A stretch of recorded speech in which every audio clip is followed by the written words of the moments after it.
Right, so next on stage we have a gentleman who started a creative and innovative platform called eYeka. We're glad to know them from day one when we started Crowdsourcing Week. Great supporters, also headquartered in Paris, but also based in Singapore. So we got to work very closely with them in many different initiatives. And it's really important to see that, what Manuel said, like this collaborative economy has this monetization, that does not necessarily mean that has to be monetized. As a matter of fact, there are crowd companies out there who are not monetized at all, and are like much bigger than the monetized platform. So if we think about, for example, Airbnb, there are many other Airbnbs who are not monetized by peer, but is monetized the other way around. But anyway, you have to give something to get something, right? So if you're not okay to give that data, then you have to pay for it, right? So this is how it works. Anyway, so I'd like to take on stage Francois. Francois, welcome. Great to see you. Give me a hug.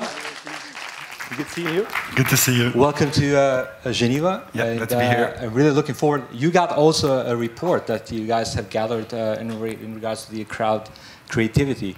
And we're looking forward to hear that. Thank you very much. Yes, so today I'm going to share you basically the vision and observation how the world's largest brands are embracing crowdsourcing, this new approach, and we're talking very much about the P&Gs and the Unilevers of this world, the Coca-Colas. And so the work I'm going to present to you today is actually an industry report where we kind of scrape the world, the web and the crowdsourcing platforms out there to see how these people are embracing this new technology and this new disruptive way of doing things. Awesome. Francois, stage is yours. Thank you Welcome. very much. Good seeing you. Yeah. So just before you start, and also so that you understand why we're so interested into that field. So at eYeka, so we are a crowdsourcing platform, and our vision is very much that good ideas can come from anywhere. And so we've assembled this crowd of 300,000 highly creative people. We call them creative consumers. And we leverage that community to help brands invent their next generation of products, develop new advertising or communication campaigns, and even develop content for the internet. So we've been in that field pretty early on, actually in 2006, and we've been observers of that. So another thing happened in 2006, and this was the birth of the crowdsourcing word, and this actually emerged by a writer whose name is Jeff Howe, and he wrote this visionary piece in Wired where he said the future of outsourcing is going to the crowd, and he was mentioning in that article basically the vision of big companies and smaller companies moving to the crowd to take tasks that they were performing usually internally and taking those tasks and bringing them to the crowd. Taking the examples, for example, of incentive, crowdsourcing, scientific innovation, or taking Amazon Mechanical Turk, for example, for microtasking. And so Jeff very much invented the term, and actually we're exchanging recently, and he was saying that he was amazed by how big this idea had become. And actually today in this conference, we're back.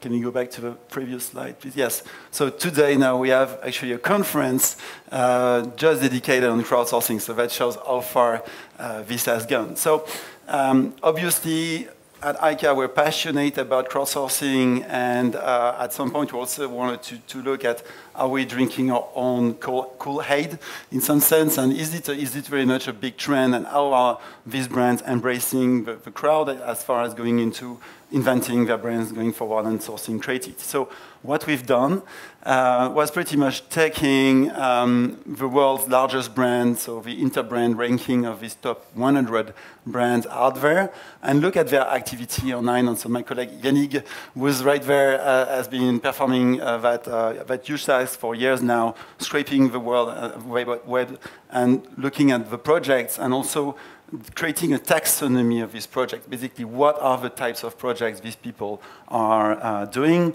And what we've done also is that we've been looking with a bit more focus about the big FMCG companies who you will see are very heavy users of that technology. So when you go to these big brands, and so this is basically how we assemble the research.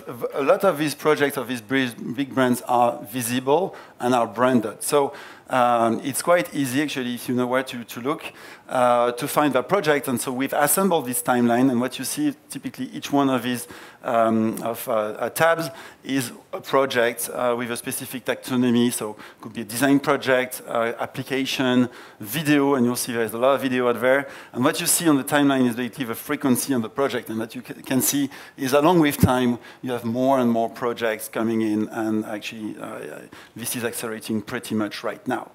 So what happened in the market since the first crowdsourcing, which happened actually before the term was invented?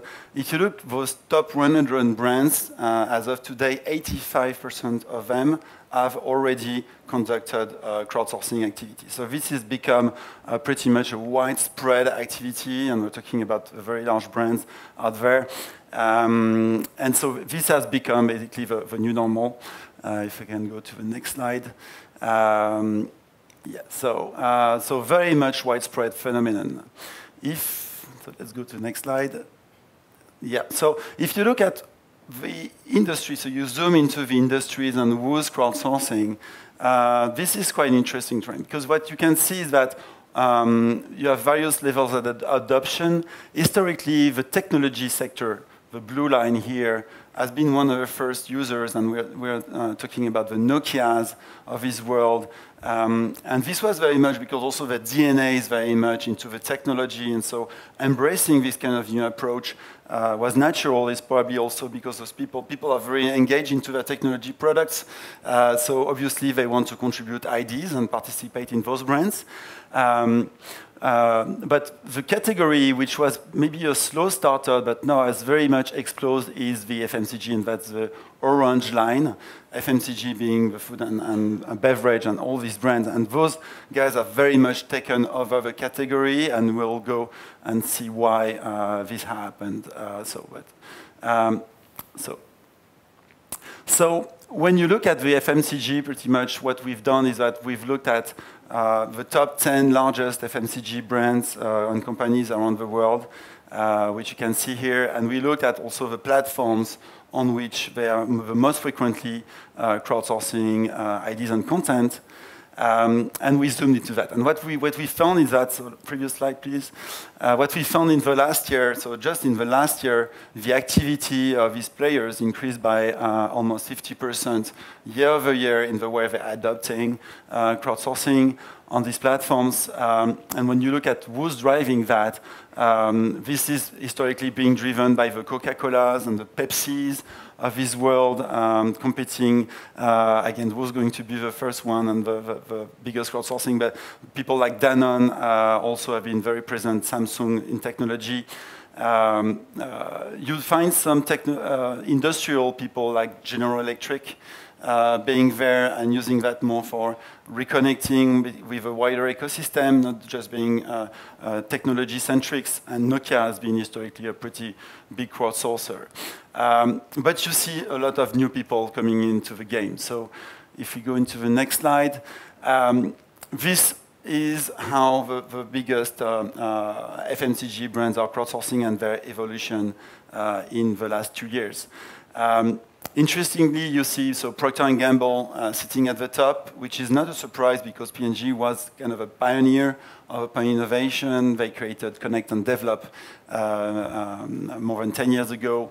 And so obviously they have a DNA that is very consistent with crowdsourcing. Unilever has been publicly a very big advocate of crowdsourcing. Actually, they have created a program that is called the Foundry, where they declare an interest to connect with the ecosystem of startups and with the ecosystem of, I would say, entrepreneurs as a whole and ideators as a whole. And their CMO and CEO have been very big promoters of that, and you can see that it's reflected in the growth they've seen. Nestlé also has been a very big adopter of crowdsourcing in the last year, and PepsiCo actually is, you'll see, has been one of the pioneers of the field. They invented the Crash, the Doritos competition. If you know Crash the Super Bowl, raise your hand. Okay, so some of you will have some fun discovering that. So PepsiCo started there. So yeah, so this is the way those people are embracing crowdsourcing. Interestingly, the rise of FMCGs, you can interpret that about serious marketers and very pragmatic marketers understanding the potential and the array of crowdsourcing, not as I will say a gimmick, but very much as a way of driving better results. And we'll go into the array of this activity. So moving to the next slide. Welcome now aboard, we're going folks. to Just go ahead and take any empty seat. Yeah, you're good. You can play it. No, previous one. Yeah, let's play it. Welcome aboard, folks. Just go ahead and take any empty seat that you see. I hope it's not contagious. So I do have it.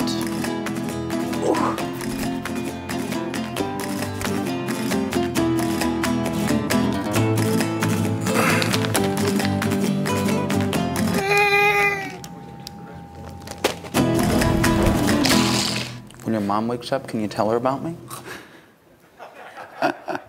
So this is a video. So this is one of the outcomes of the Crash the Super Bowl competition. This is something that PepsiCo has been running, and with Doritos, have been running that since 2007. So very much pioneers in the field.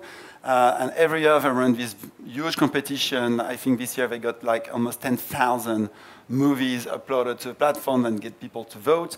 And the most voted videos, actually the best videos, get aired during the Super Bowl, and the winner gets a $1 million cash prize. And the winner of this year is someone who was from Chicago originally, and he spent $2,000 developing that ad, and he won the competition. And interestingly, so not only this content is great, actually, what they found out when because every year there's a meter of what are the ads that people have preferred in the Super Bowl, and very consistently, the Doritos ads have been winning that meter, or being scoring very high, which shows that basically the crowd in itself has a way of providing relevance to the brand and finding something that resonates with people. So very interesting impact. This type of usage, we call that video crowdsourcing, is very much about going to the crowd to find content. Can go mostly for digital, but can be for TV, like this one. And you'll see it's been the most widespread usage of crowdsourcing historically. A second usage is for innovation, and so we're going to watch a case study with P&G on inventing new products based on that. So if we can go to the next slide.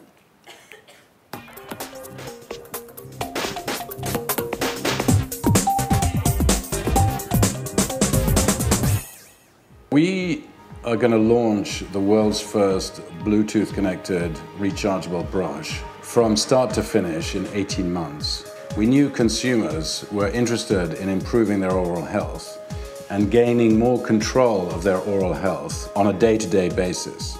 We had no resources, we had no money, and we had no best approach. We knew time was critical, and the first mover advantage in this space would be the person, who could launch the first product. So the community helped us to anticipate many of the issues and questions that we then faced, and helped us work through already some of the problems that we came up with. The quality and number of responses from the eYeka community was extremely high. We were very pleased internally. They gave us a huge head start, and it really helped us to gain a lot of time and anticipate some of the problems that we then, in the development of the product, in particular, the importance of content, the importance of gamification, the importance of the family interactivity, socialization.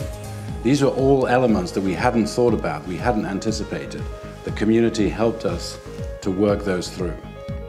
The highlights of the submissions were the quality of the thinking, and I think that would never have been possible without working with eYeka and the community.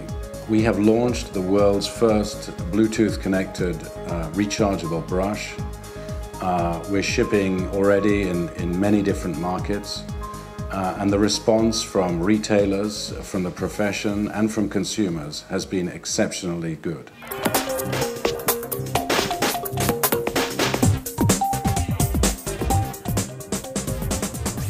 in this case, what the brand is looking for is not finished work, it's actually customer and consumer co-creation in some sense. So by bringing a network of people coming up with crazy ideas or new ideas, basically it helps you find trends or have a vision of the future where people want the brand or want the innovation to go into, and sometimes you can find gems. So for example, one of the ideas that P&G got actually came from China, so we're talking about really much worldwide ideation, and this was the idea of, in the spirit of gamification, an app invented by a Chinese girl where it's like Guitar Hero for your toothbrush. So if it is very much for your kids, so if they wash like this, like my kids, or they just stay on the same tooth for like 2 minutes, the music doesn't play or play berserk, and if you do it nicely, then the music plays nice. So that's the kind of gems that you can get along with the collective intelligence that emerged from the crowd. And this is very much, the strategic value here is very much about getting it right from the start. As a brand, as a company, very often you can think, okay, we are experts and we know everything, but at some point, I mean, how does that resonate with real people? So by doing it with them, actually, you can come up with better ideas. And then we have other modes of crowdsourcing. So this is the idea crowdsourcing. Then if you go to the next slide, this is packaging. So this is more about finding people who can come up with breakthrough ideas into a field, or even this can be almost arbitrage. So this is a project with a brand who was a leader in coffee, instant coffee in Serbia and Eastern Europe, Strauss Coffee, and they really wanted to refresh the packaging and stand on the shelves. And they're kind of stuck. So what they did is that they crowdsourced packaging designs, received hundreds of them, and so what we did after curation, this concept you see here was the most relevant to them and performed very well on test. So actually they brought it to market and they transformed it. And interestingly, the best idea came from California, with someone that doesn't at all know their market, but had this very interesting idea of how do you talk about scent and taste across a line of products. That person, so if we go to the next slide, actually is a pretty interesting example. She was featured in Ali McAllister. Actually, she's been featured in the local newspaper. And interestingly, she shows why those people are participating in crowdsourcing. And this is very much about what we call the 4 Fs.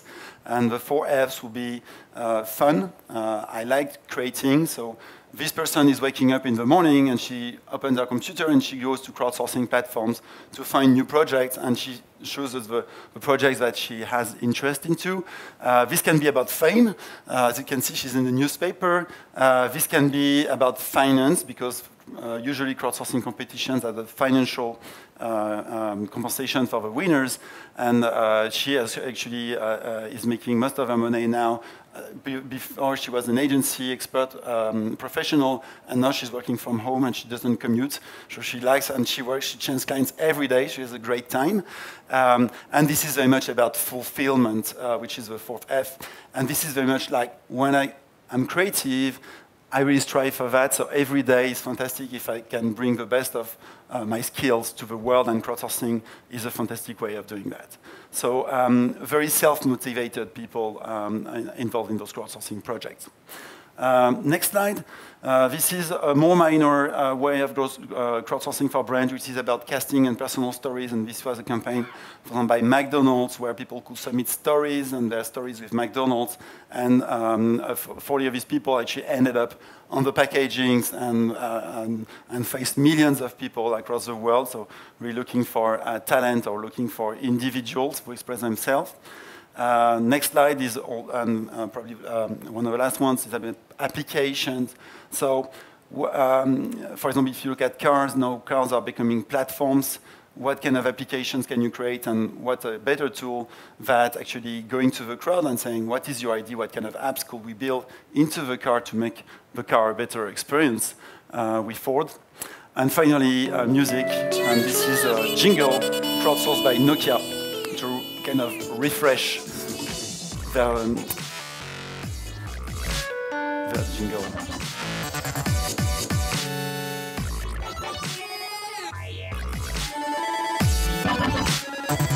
So here it's also about freshness, because as a brand, very often you are into your brand so much that you don't see anything anymore. And so the fact that you open up, you can find your jingle cool again, even maybe you were too much with it already. So now if we go to kind of a landscape of these projects in the next slide, you can see that, and let's go to the next slide, yeah, directly, yeah, 2 slides more, yeah. Human, this is crowd-powered slide movement. Next one, sorry. Yes. So what you see is that the most often and the most frequent in the last 10 years crowdsourcing format is very much about video. So the types of Doritos that I shared, followed by the IDs, and the rest is a bit more minor in terms of you find some design, but after that is pretty much minor. Interestingly, this is evolving pretty fast. So going to the next slide, what you see is that the share of the IDs competitions, which is the green, among the big brands, actually has been very much exploding. And you see a migration from brands who pretty much start by crowdsourcing videos, because this is kind of a natural, and you have all these producers now on the web. And so this is a natural way of going to the public and saying, why don't you actually engage with us and create content with us? By doing that, those brands are realizing that there are actually IDs, and then when they got all these new ways of talking about the brand, maybe there's also actually strategic IDs that they could leverage into their brand, pretty much like what you saw with P&G about inventing the toothbrush of the future. So all these brands are pretty much entering through kind of a production mindset, like let's go to the crowd and get them to create something directly to us, to actually migrate to an ideation where it's more like, okay, what are they really telling us? What is the collective intelligence and the gems they're giving to us? And let's take our expertise and develop new products and campaigns based on those insights and this creative that the crowd is bringing to us. So the last thing is pretty much where are the brands looking for creativity? And if you had been looking at the market 8 years ago, you'll have found a lot of competitions, that's the right one, on websites, so brands doing their own website or running competition on Facebook, on YouTube. And what experience has shown is that basically crowdsourcing platforms are much more efficient to do that. So crowdsourcing platforms being platforms where you have already a pre-assembled community that is already motivated into doing co-creation and crowdsourcing, and actually where you can be pretty much people who are available and willing to participate. And this, I mean, you can explain that very much about what I call the 1-9-90 rule, which is pretty much that 1% of the people in the population will be willing and able to create something, 9% will kind of validate, and those people will be on social media, and the 90% of the rest will be more the consumers. Let's go to the next slide. If you look at those platforms, pretty much it's very a lot of people playing right now in that market. What you can see is that still it's pretty much concentrated across 4 to 5 players who are pretty much the ones that do the most projects with the brands. So a pretty dynamic market in there, and also driven by the fact a lot of brands are getting interest into this format. So just to finish, and very much to the ROI of crowdsourcing, what we found out looking at all these categories and themes is that it really much boils down to 3 big drivers of why those brands are going to those crowds for ideation and creativity. First is very much the freshness. I'm a marketer, I sit in my office somewhere in the world, and actually I want to connect with consumers who are everywhere, and how do I make sure that I'm relevant to them and that my campaigns or my products are going to resonate? And what a better way actually to connect with them and ask them for ideas about creating and co-creating with them. So that's about the freshness. And this is very much, for example, what P&G has been doing. The second thing is very much the speed, because most of the initiatives you saw are things that number in a matter of days or weeks compared to traditional process were months. And so you see a time acceleration. It's like you do massively parallel creativity instead of doing sequential. So that's the second biggest benefit. And we know that time is money. And the last one is effectiveness. So this is not that much about cutting costs, because those companies have big budgets. This is much more about when you develop something and then you test it, it doesn't work, and then you have to redevelop and then test again, and it doesn't work, lose a lot of time. Maybe you won't be the first to market, or you lose the market altogether, or you launch something that is not working. So crowdsourcing, by putting all the ideas on the table, that helps them basically get it right from the start, and that's probably the biggest benefits. So, right. Thank you. Francois? Yeah. Thank you very much. Should we just Can we turn on the microphone? Okay. Can we do 2 questions, and then we're going to go for a coffee break, and then I'll invite Guy on the stage. Question? Anyone? Okay, here. Hello, I'm Christine Pion from SPD. I have a question on confidentiality. Yes. Because I guess you give them a brief and then you get the result. So the brief goes to a crowd as per definition, and how do you ensure confidentiality? Yes, so this is a big and very disruptive change for brands, because brands have been used to brief like a very limited set of people in a room, I will say. So every brief that goes on the platforms is public. And so nothing that you see on these platforms actually is deemed confidential. The answers from the crowd are usually stay within a black box. So brands, only the brand will see the results, not the community itself. So you get the confidentiality of answers.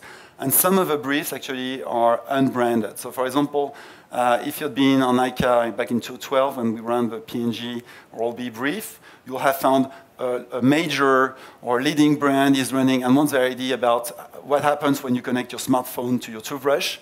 But actually, the toothbrush, I think we had put a Colgate toothbrush without the brand, but we had like played with the code so that no one could really trace back to P&G. And after that, they said this was P&G running competition. So great question, and definitely this is by design. You have to manage the confidentiality in the way you ask the question to a crowd. Great. What more do we have? All right. Francois, thank you very much. Thank you. Thank you.